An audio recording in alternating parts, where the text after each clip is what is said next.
Welcome to my channel. ఈ వీడియోలో ఈ ప్రాబ్లమ్ని ఎలా సాల్వ్ చేయాలో చూపించబోతున్నాను. క్వశ్చన్ ఏంటి అంటే, ఒక ఈక్వేషన్ ఇచ్చి ఈ సింబల్ ప్లేస్లో ఏ డిజిట్ వస్తుంది, దీన్ని ఎలా సాల్వ్ చేయొచ్చు అంటే, ఇది single digit. So X plus ఈ 2 డిజిట్ నెంబర్, నేను దీన్ని ఇలా రాస్తాను, 10 ప్లస్ ఎక్స్ ప్లస్ ఇది 2 డిజిట్ నెంబర్, 50 ప్లస్ ఎక్స్గా రాయొచ్చు.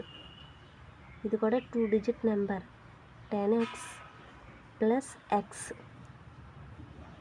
ప్లస్ ఇది 2 digit number, 10x plus 1 is equal to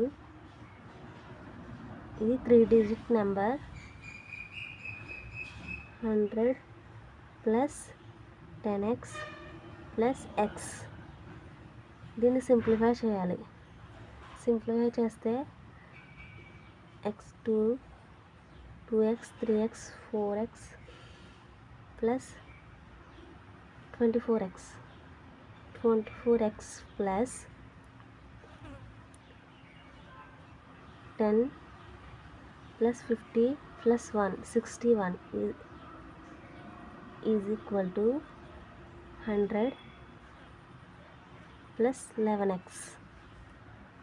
24x minus 11x, 100 minus 61,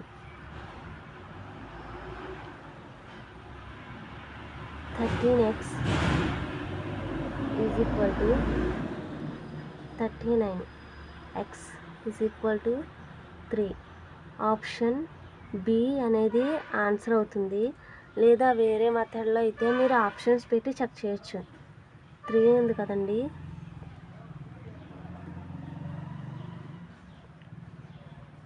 three plus 13 plus 53 plus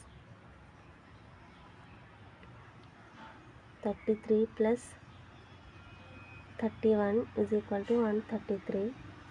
ఇలా చెక్ చేసినా కూడా సరిపోతుంది. 133 is equal to 133 is equal to 133 వస్తుంది. ఈ వీడియో నచ్చితే లైక్ చేయండి, సబ్స్క్రైబ్ చేయండి.